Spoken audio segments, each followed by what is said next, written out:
Oi, como prometido eu vim aqui contar um pouquinho para vocês de como que foi a experiência de compra da casa. Vou falar um pouco sobre o processo, a documentação e valor tanto da casa quanto da obra. Lembrando que eu já fiz o vídeo sobre o tour da casa, esse vai ser o segundo vídeo que é sobre os custos. O terceiro vídeo vai ser falando sobre os tesouros, que eu brinco, que eu encontrei na casa, porque a casa era muito antiga, ela estava intacta, então eu tive que tirar as coisas e fui encontrando muita coisa que eu acho legal também compartilhar pela parte histórica, né, é uma coisa interessante, pelo menos eu considero. E o quarto vídeo eu ia dividir em pequenos vídeos, mas pensando melhor, eu acho que fica mais coerente eu fazer um vídeo no final da obra, onde eu vou atualizando os valores que eu gastei. Para quem tiver pensando em comprar uma casa, saber qual foi o valor gasto no final das obras, porque vai ser por empreitada. Mas eu vou explicar isso quando eu for explicar o valor das obras. Quem quiser ir direto para o valor, eu vou procurar também colocar aqui, em algum lugar, os minutos que tá no vídeo, porém, eu queria falar algumas coisinhas antes. É sempre bom lembrar que essa é a minha experiência, né? Não quer dizer que seja a verdade absoluta, foi o que aconteceu comigo, pode ser que com você aconteça completamente diferente. A segunda coisa que eu ia falar é que o processo é longo e às vezes difícil. E eu acho que vocês não deveriam desistir, porque acontece muitos empecilhos no meio do caminho. Só para vocês saberem, foi na terceira casa só que a gente conseguiu fechar. Então foi um processo meio desgastante, assim, até chegar nessa casa. E às vezes as pessoas colocam um pouco de empecilho, por exemplo, até as pessoas que vão te ajudando ao longo do caminho, ajudando que eu digo, as pessoas que você vai contratando, né, para fazer, às vezes um gestor de crédito, às vezes um corretor, enfim, às vezes as pessoas que vão entrando no caminho, às vezes botam algum empecilho falando, ah, não, mas isso não vai dar certo, ah, mas essa aqui não tá boa, e assim, se você tiver o feeling de que você quer tentar, né, se você estiver disposta a tentar, insista para que eles tentem. Eu tenho essa experiência assistindo vídeo no YouTube de que muita gente conseguiu porque insistiu. E eu acho que é isso que fica. Eu tenho que ficar vendo a minha cábula aqui, porque senão eu me perco, que eu falo muito. Novas leis portuguesas. Isso eu coloquei para os amigos e familiares que acharem interessante, né, que estão no Brasil e acham legal a ideia, alguma coisa assim, de comprar uma casa, eles dão uma verificada de como tá as leis portuguesas, porque agora a imigração tá, quer dizer, Portugal tem esse costume de mudar com constância as leis, então era bom ver isso e avaliar o custo de vida aqui em Portugal, que está alto. O processo. Como que foi o processo? Em novembro de 2024, o governo português ele anunciou uma medida, eu não sei se é uma lei, se é uma medida, o que que incentivando a compra de casa e liberando o crédito imobiliário a 100%, ou seja, você pega 100% do valor da casa. Então, eu e meu marido nunca quis comprar uma casa porque ele não queria dar o valor da entrada, né? Ele pensa que investir esse dinheiro vale mais a pena do que colocar esse dinheiro numa casa, dar entrada numa casa. Enfim, mas não interessa. A gente chegou à conclusão de que ia ser praticamente trocar um aluguel, um arrendamento, por um valor de prestação. E foi por isso que a gente falou, então vamos atrás disso. Vamos comprar uma casa, então, em busca desse 100% financiável do governo. Então, foi logo que a medida foi aprovada, que eles anunciaram, porque era, na verdade, para ser anunciada para 2025. Eu recém tinha saído do meu trabalho.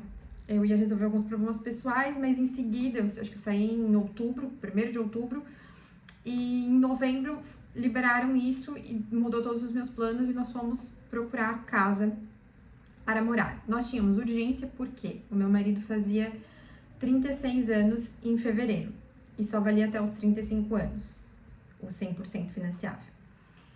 Então, primeiro passo de tudo foi conversar com um gestor de crédito para entender quanto de dinheiro nós poderíamos pegar com o banco. Fizemos, né, enviamos a documentação, tivemos a pré-aprovação de crédito no banco e fomos atrás da casa. Aí procuramos e achamos uma casa muito legal em Porto de Mós, Nos apaixonamos pela casa, ficava no centro histórico, próximo ao castelo, uma casa linda, a gente amou, enfim. Aí o gestor de crédito falou pra gente enviar a documentação. Deixa eu ver só se eu tô com tudo certo aqui. Sim. Pra gente enviar a documentação da casa para o banco. Já esse processo demora um pouco, porque às vezes as pessoas não têm. Com imobiliário é um pouco mais fácil, porque ela tem que ter tudo, né? A casa tem que estar com a documentação completa, acho que para entrar na imobiliária. Mas nesse caso não estava na imobiliária, algumas coisas tinham que ser atualizadas, e daí leva tempo, aí mais uma semana aqui, uma semana ali, outra semana lá. Enviamos todas as documentações para o banco, e o banco acabou nos dando uma negativa. Uma negativa não.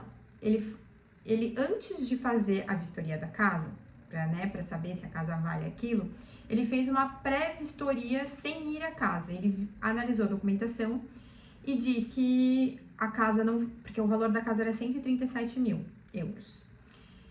E eles disseram que a casa valia 120 mil no máximo. E que esse era o valor que eles iam emprestar, caso a gente fosse pra frente. O meu marido falou que não tinha interesse, que ele ia atrás do 100%. Só que isso já era quase janeiro, eu acho. Já tava assim, acho que já era janeiro. E, ou seja, o meu marido faz aniversário dia 12 de fevereiro de 2025, ele fez 36 anos. Então não ia dar mais tempo. Nós até tentamos encontrar outra casa, um apartamento, alguma outra coisa, mas estava tudo muito caro, está tudo muito caro ainda. Os valores dos imóveis subiram muito, isso não é novidade. E no fim nós desistimos. Achamos que não ia dar certo, que não ia chegar a tempo, já era metade pro final de janeiro, já quase lá pelo dia 20 nós desistimos da compra.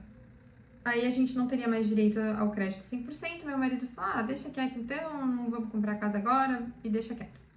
Em maio a gente mudou de ideia, resolveu ir atrás de novo, meu marido ficou disposto a dar os 10%, ele queria que fosse no máximo 10% de entrada, que ele estava disposto a dar. Então nós retomamos o processo. Nós pegamos um novo gestor de crédito, que era de uma corretora, a gente começou a ver casas com uma corretora, e tivemos um gestor novo de crédito. Nós não gostamos muito desse gestor porque ele tinha um pensamento um pouco diferente da gente e acabou que a gente acabou não se identificando muito com ele. Mas de qualquer forma, a gente, mesmo com esse gestor de crédito, nós encontramos uma casa próxima aqui de Alcobaça, que é onde eu moro. E assim, gostamos muito da casa, na verdade nem era casa, era como se fosse um bar, assim. E nós íamos pegar também um crédito de obras. E no dia que a gente ia assinar o CPCV, né, que é o contrato de compra e venda, o dono da casa desistiu. Ele preferiu vender para outra pessoa. E, enfim, foi frustrante, mas assim, não foi nada tão frustrante quanto a primeira. A primeira casa a gente estava muito confiante e mesmo com a pré-aprovação negaram. Então, assim, não tem nada garantido até o final, né? Até você estar com a chave da casa, não tem nada muito garantido. Nós ficamos tristes, mas a gente já estava calejado e nem ficamos bem, assim, relativamente bem. Isso foi em junho. Lá por agosto, aí a gente vamos, conforme for, a gente agora vai com o tempo, a gente não tem muita pressa.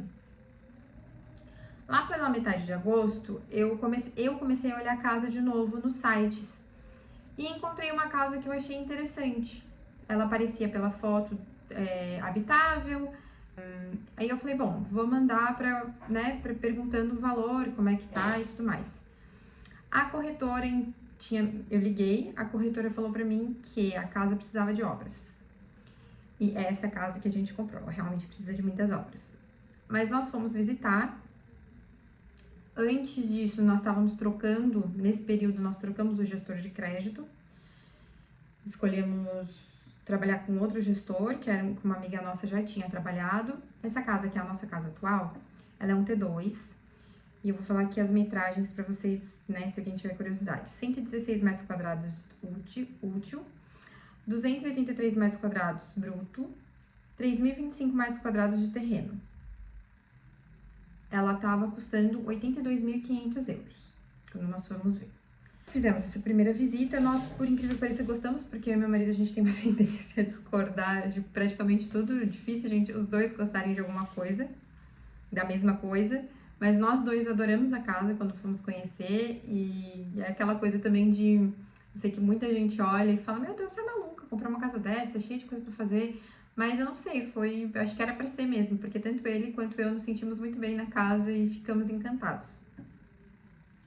4 dias depois, mais ou menos, da primeira visita, nós tivemos um primeiro orçamento para entender, para ter ideia de quanto que custaria uma obra. Então, nós tivemos um primeiro empreiteiro, que até foi uma recomendação uma recomendação, né? A gente pediu, né, para a corretora, para ver se ela tinha alguém para indicar. Ela indicou, nós fizemos esse primeiro orçamento, mas o primeiro orçamento ficou muito alto. E assim, uma coisa que é importante saber, em agosto, na Europa, acho que como um todo, tudo para. Então, ele não conseguia dar pra gente um valor real, assim, certeiro, sabe? Uma coisa certa. Porque tava todo mundo de férias, inclusive ele, coitado. Ele até parou as férias para poder a gente pediu uma média de valor, né? Pra ter uma ideia. Contudo, a casa, nesse primeiro orçamento, ficaria 175 mil euros. O que ficaria inviável pra gente. A gente não tinha como ficar com a casa. Aí o Pedro já falou, bom, então esquece, vamos partir para uma próxima casa, vamos fazer outra coisa, porque, né, no fim, essa não vai dar.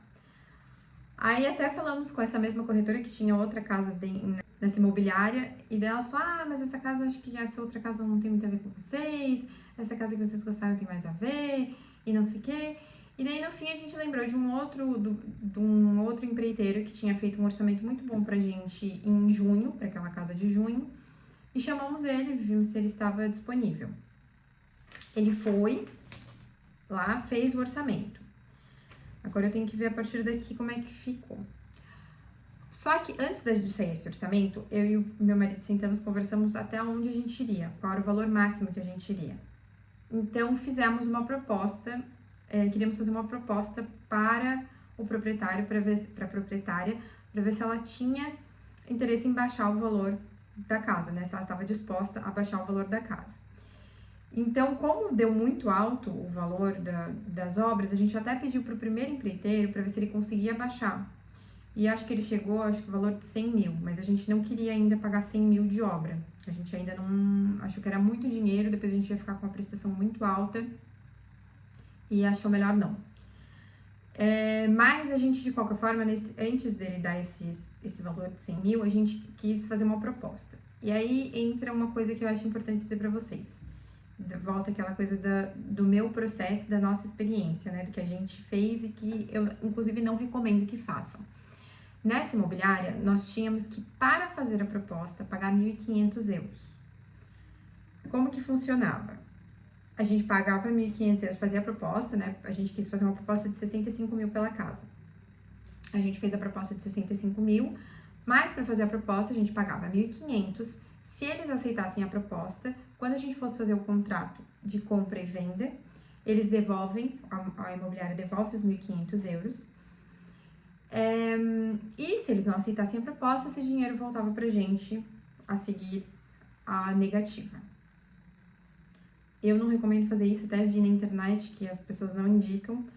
Nós arriscamos, não conhecíamos a corretora, não conhecíamos a imobiliária, não conhecíamos nada e demos esses 1.500 euros para fazer a proposta.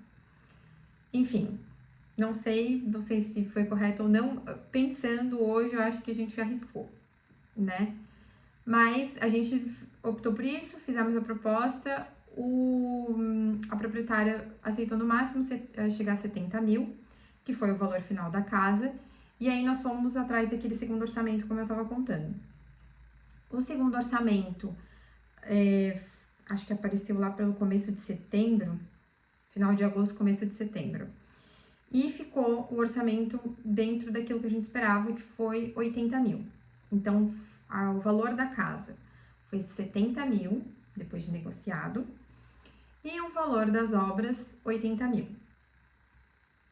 Eu vou descrever o que está incluído no valor das obras no final do vídeo. Não vou descrever por exemplo, não vou falar, a gente vai trocar o telhado, não vou falar telhado, tantos mil. Eu vou falar o que a gente vai fazer e o valor eu vou dizer naquele vídeo, o valor de cada coisa da obra, para ter certeza, para não falar, às vezes a gente dá um valor que está no orçamento e chega no final, acontece alguma coisa e a gente não sabe. Então, o valor real vai estar no quarto vídeo, que acho que vai ser daqui a algum tempinho quando acabarem as obras. Acho não, vai ser, né? Daqui a algum tempo quando acabarem as obras. Lá pela metade de setembro, nós pagamos a entrada, que foi, o banco liberou pra gente 10%, para dar 10% de entrada só. Então, o banco liberou, nós demos os 7.000 € de entrada, assinamos o CPCV, que é o contrato de compra e venda. Em seguida, acho que uns 2 ou 3 dias, eles devolveram o valor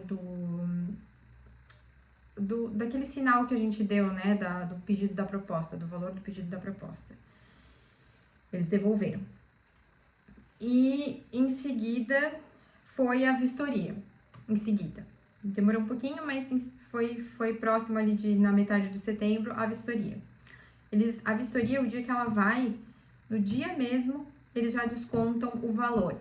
O valor da vistoria foi R$ 239,20 €. Aí ele fez a avaliação, mas ele queria saber mais algumas coisas, porque quando você faz o pedido do orçamento para a reforma da casa, você tem que mandar a planta, só que nós não tínhamos a planta da casa. Eu tive que desenhar mais ou menos, nós tiramos a medida e eu tive que fazer um desenho colocando esses valores de medida e da planta atual. Você manda isso mais o orçamento. Só que a planta principal, a casa é constituída de vários artigos, né? A casa principal, a gente ficou na dúvida do que era considerada a casa principal, porque são 8 anexos dentro do terreno. Então, a casa principal era a casa, a loja, e a gente achou que era o sótão das duas. E a gente fez um orçamento baseado nesse sótão, mas não era. Era o celeiro. Então, nós tivemos que alterar a proposta, porque nós queríamos fazer um quarto no sótão. Só que não poderia, porque o sótão não estava dentro daquele valor de área útil. E se a gente quisesse utilizar ele como área útil, né, fazer um quarto dele, teria que pedir um arquiteto, um engenheiro fazer tudo, e isso tem que levar para a Câmara, e dizem que leva uns 2 anos para ser aprovado, não sei se leva 2 anos mesmo, que a gente não fez, mas dizem que demora muito para aprovação da Câmara em relação a alterações. Então, quando você quer fazer a obra, você tem que se ater à planta, ao número de quartos. T2 eu não expliquei, mas que significa que tem 2 quartos. Então, nós temos que manter esses 2 quartos, nós temos que manter alguma série de coisas para não precisar de entrar com um projeto na Câmara para fazer a renovação, para poder fazer a reforma. E nós não queríamos isso porque ia demorar muito mais tempo, né? Nós não queríamos entrar com um projeto na Câmara para esperar a autorização, porque tem um tempo também que você pode construir, é bem burocrático. Então, nós não quisemos fazer isso, e o avaliador, voltando para o avaliador tinha pedido pra gente, explicou pra gente que não poderia ser construído um quarto no sótão, que não poderia ser considerado T2 por causa do segundo quarto no sótão. Então, nós tivemos que alterar o orçamento, reenviamos. No começo de outubro, saiu o resultado, tava ok a vistoria, passou. E sobre a vistoria, com obras também, a casa precisa valer mais, né? Ou o valor tá no mesmo valor ou acima do valor, por exemplo. Então, foi 70 mil a casa. Ela tinha que valer mais que isso, segundo a vistoria. Que valia, acho que foi uns 90 e poucos mil que foi avaliada a casa.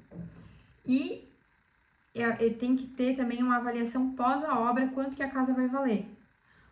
O valor da casa com a obra fica 150 mil, por exemplo. Então, a avaliação final, a casa tem que valer mais de 150 mil depois de estar pronta com as obras. Então, é assim que funciona, é avaliado a casa e a casa após a obra, para ver se vale aquilo depois das obras todas. Ok, aí então foi aprovado, já tinha saído da avaliação aqueles 239 €, e depois nós fizemos a assinatura com o banco. Nós tivemos até que ir até o banco, a assinatura principal acho que a gente fez pela internet, pelo aplicativo do banco.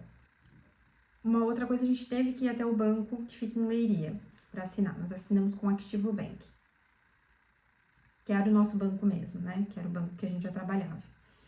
Cada assinatura, né? A minha assinatura e a assinatura do meu marido, cada uma foi R$ 301,60, descontado na hora que depois que você assina, já descontam da tua conta. Então, você também tem que ter esse dinheiro. Eu vou falar o valor final, quanto que foi tudo de gastos com imposto, com avaliação, com assinatura, para vocês terem uma ideia de quanto vai, além do valor dos 10%. No começo de outubro, foi feita a assinatura, foi descontado esse valor da conta e você tem que colocar, a corretora tem que colocar o imóvel num site chamado, e agora?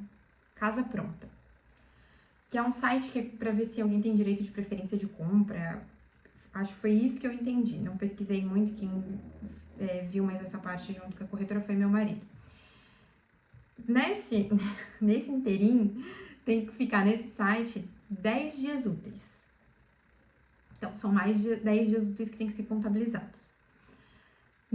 Os 10 dias úteis pra gente, a gente estava liberado para poder marcar a assinatura dia 27. Mas isso foi dito pra gente já próximo ao dia 27. Então, você fica naquela expectativa. Assim, é uma coisa, pra quem é ansioso, é um processinho. É por isso que vale a pena assistir os vídeos no YouTube, assistir as coisas, porque você vai se acalmando um pouquinho mais. É um processinho assim, um pouco desgastante. A gente poderia assinar dia 27, mas uma coisa que eu achei um pouco absurda é que no dia 27 o banco pediu pra gente mais uma coisa, que faltava um carimbo e uma assinatura no orçamento. Então, nós tivemos que entrar em contato com o nosso empreiteiro, pedir para ele um carimbo e uma assinatura, para depois enviar de novo para o banco olhar.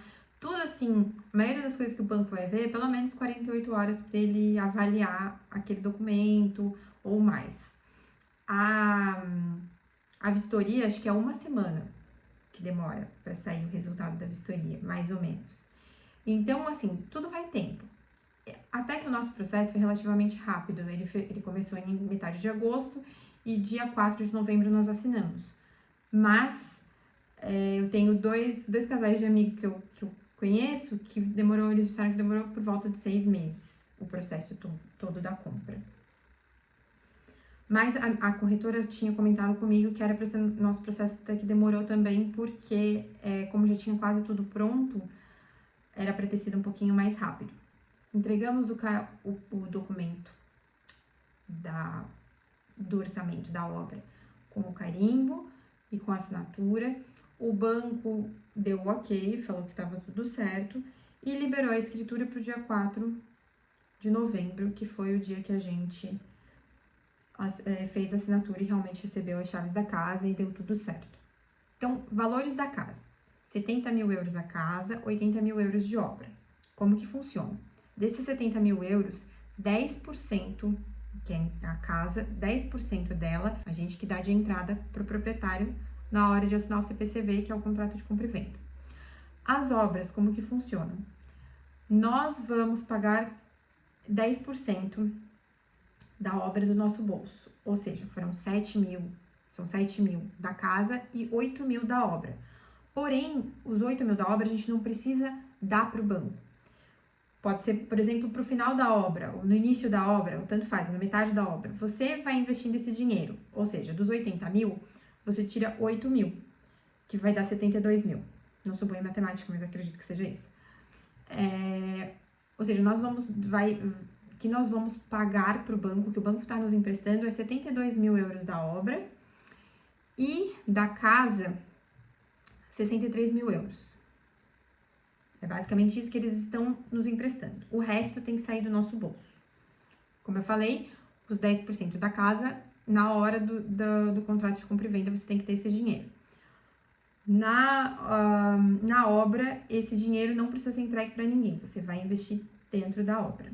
Valores extras, gastos extras. Então, vamos lá, eu vou falar um por um aqui, mas depois eu vou dizer o gasto total que foi com esses extras. Avaliação, € 239,20 €. Assinatura minha, R$ 301,60. Assinatura do Pedro, R$ 301,60. Imposto de selo. Esses eu não consigo te dizer exatamente de quem é quem. Eu sou isenta de alguns impostos. Não pesquisei isso, não sei te dizer, mas por quê? Porque eu tenho 35 anos ainda. O Pedro não. O Pedro já tem 36, então teve alguns impostos que ele não era isento. Tem que pesquisar isso e vai ver porque tem gente que não avisa e você acaba pagando você tem o direito de não pagar essa parte, né? Uma parte dos impostos você tem o direito de ser isento se você estiver abaixo de 35 anos. 378 € de imposto de selo, 208 € de comissão de formalização, outros 208 € de comissão de formalização, que deve ser meu, um do Pedro e um meu, 560 € de aquisição, 25 € de comissão cheque, 1 € de selo imposto, 36,12 € de selo imposto, 1.000 € 371,54 € na plataforma legal, 689,75 € de escrituras de outros, 69 € com 4 cêntimos de pagamento ao Estado e 39,76 € de pagamento ao Estado também. Então, os gastos totais com essas coisas que eu falei, esses gastos extras, foi de 4.428,61 € Meu marido é bem organizado nisso, então tá os valores exatamente certinho aqui para vocês saberem que para essa casa com obras nós gastamos isso de imposto, mais o valor da entrada da casa e agora nós temos que dar o valor da entrada da obra para começar as obras. O banco liberou também, vou falar sobre isso, sobre as obras. O banco liberou a primeira tranche, né, que é o primeiro pagamento pra gente. Ele deu acho que 7.000 € ou 6.000 €, se não me engano, pra gente começar as obras. Só que lembrem-se também que nem todo empreiteiro vai aceitar esse pagamento dessa forma. Por exemplo, o nosso empreiteiro, a gente vai ter que dar o valor inteiro da empreitada para cada empreitada. Então, o telhado é mais caro do que 7.000 € e vai ter que sair do nosso bolso. Então, veja, converse com o teu empreiteiro se você for fazer, se ele aceita o pagamento conforme for vindo as tranches ou se ele quer o pagamento adiantado e daí você precisa ter mais dinheiro em conta. Então, para os pagamentos iniciais, foram 7.000 € da casa, mais 4.426,61 €. Esse foi o gasto inicial com a casa, com os 10% da casa, mais impostos. Agora, nessa segunda fase, tem o valor da empreitada, né? E o valor que que vai ter que sair do nosso bolso, que são 8.000 €, 10% do valor das obras, que é 80.000 €. Tá bom? Eu acho que é isso. Eu falo, às vezes fica meio confuso, uma coisa ou outra. Mas acho que no geral deu para entender como é que foi. Em relação aos documentos, eu vou mandar os documentos iniciais que foram pedidos pra gente para a gestão de crédito, né? Para ter uma ideia de qual o valor. Porque muda. Eles vão pedindo ao longo do processo, podem pedir mais documentos, ou às vezes nem pedem documentos, outros documentos e tudo mais.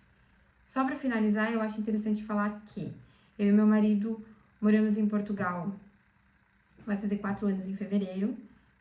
Desde o primeiro momento, meu marido veio com visto de trabalho, ele já trabalhava para uma empresa portuguesa quando a gente chegou aqui. Então, nós somos documentados desde quando a gente chegou, 2 ou 3 meses depois, a gente já estava todo mundo, 2 ou 3 meses não, uns 4 meses depois, já estava todo mundo documentado. Então, foi com a autorização de residência, a clássica, né, não a da CPLP, foi a autorização de residência de trabalho por conta de outrem, no caso dele, e do meu e dos meus filhos, do meu por reagrupamento familiar. Lembrando que o meu marido tem o contrato sem termo, que é como se fosse a carteira assinada daqui. Eu também tô trabalhando, mas acho que nem contou muito o meu, porque eu trabalho para uma empresa, né? Eu tenho também um contrato sem termo, mas eu tava 2 meses só nessa empresa. E eu tenho um ateliê também. A gente até apresentou, acho que a renda do ateliê e foi isso. Acho que essas informações também eram importantes de ter. E acho que é só. Se alguém tiver alguma dúvida, quiser mandar um e-mail, acho que eu vou botar o meu e-mail aí. E boa sorte se você estiver no processo. Eu desejo que dê tudo certo. Tenha paciência. Controle a ansiedade, porque no final vai dar tudo certo.